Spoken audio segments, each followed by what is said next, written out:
Greetings and salutations, viewer, viewer most dearest viewer.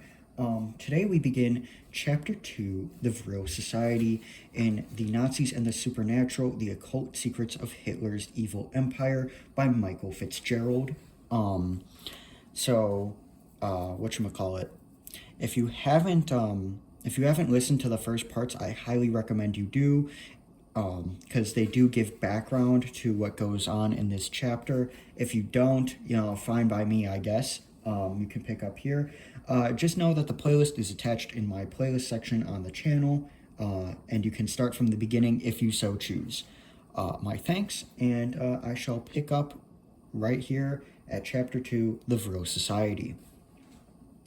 Following Germany's defeat in the First World War, the country erupted into revolution. The Kaiser fled abroad, seeking sanctuary in neutral Holland. There was a huge swing to the left politically, and the Social Democratic Party provided the new republic with its first president and its first chancellor.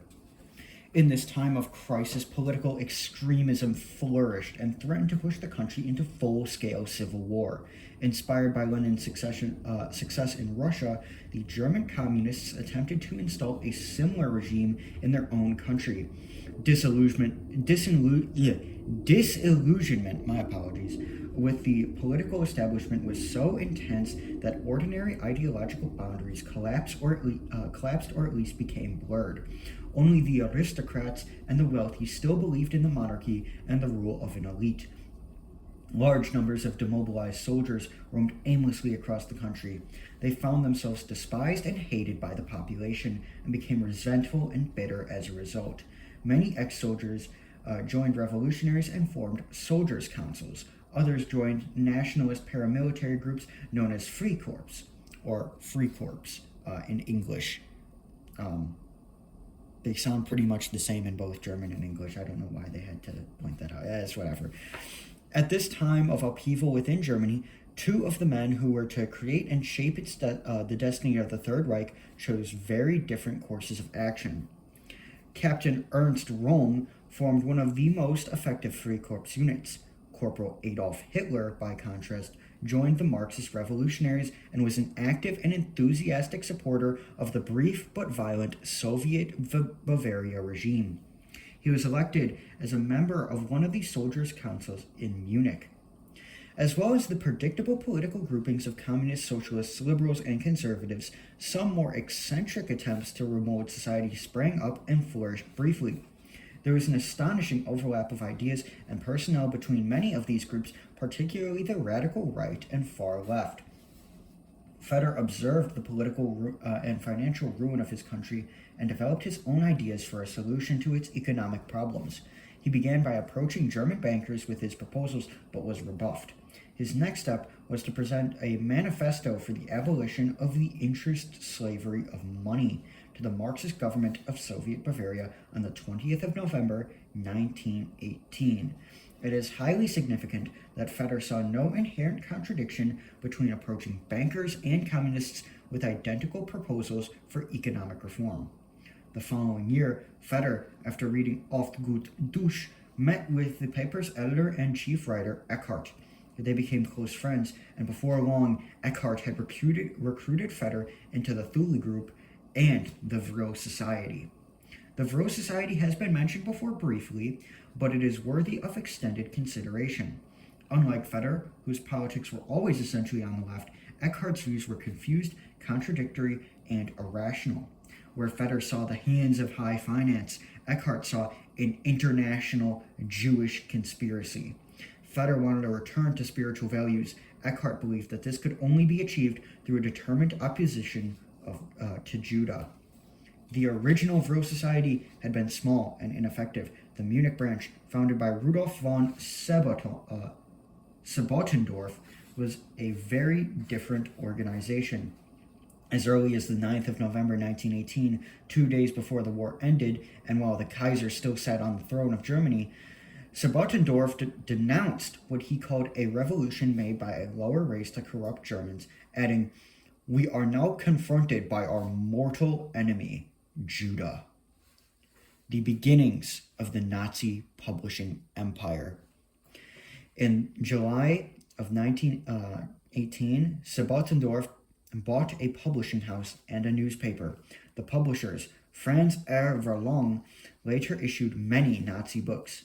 The newspaper was renamed the Münchner Beobachter und Sportsblatt. Later, it was rebranded as the Völkischer Beobachter and became the official organ of the Nazi Party.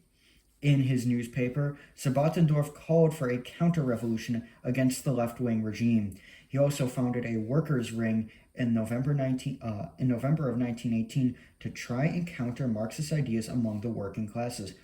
Membership of the rising Politischer are okay. My apologies again. If you didn't listen to part 4 or like any of the previous parts, you know I butchered German pretty bad. So I think I'm gonna fumble this word. Our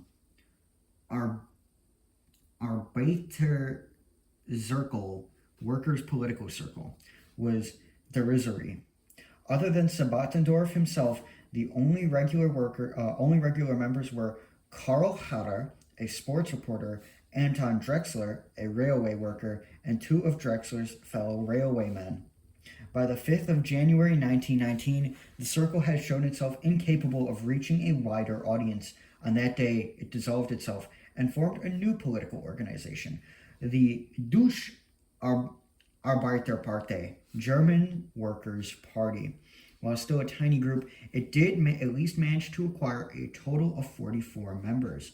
Drexler became the leader of the new party. Its members were also able, through their wider contacts within the VRIL Society and the Thule Group, to begin plotting actively against Soviet Bavaria. At this stage of its existence, the VRIL Society's political obsessions predominated over its occult fantasies.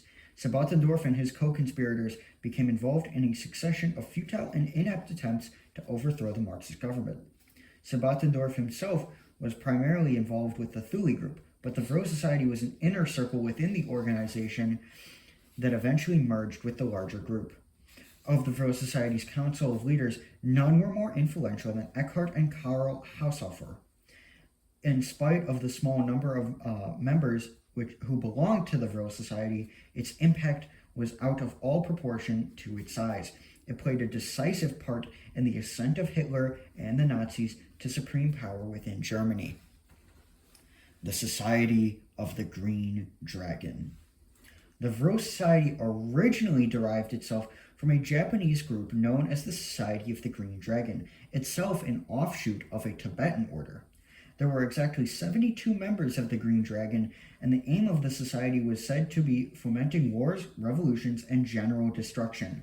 Its orders are disputed, with some sources suggesting it was first formed by the 9th century Japanese Buddhist mystic Kukai.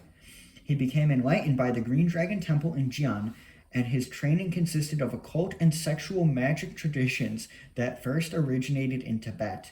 Another theory is that it was originally a Taoist order formed in China during the 17th century, practicing Taoist alchemy and immortalist techniques.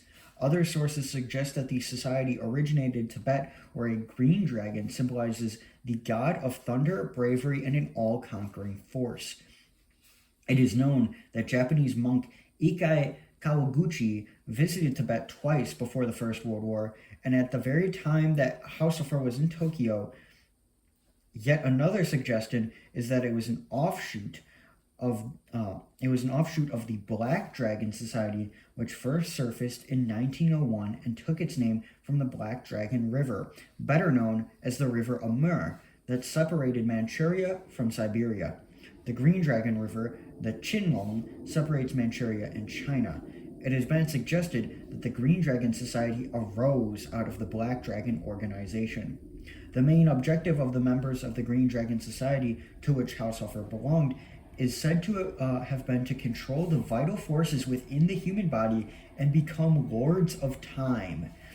Through the use of thought energy, they believe they possess the power to fully activate all the chakras within both the physical and the astral body of humans. They also declared that the earth itself had an astral body, and that both human and cosmic evolution were governed by the vital centers of the earth, which operated in a similar way to the chakras in the human body. The fall of Atlantis and the rise of the Aryan race were key moments in the history of the planet, and the 20th century was destined to see a similarly decisive new civilization emerging. All right, I'm going to put it on hold here.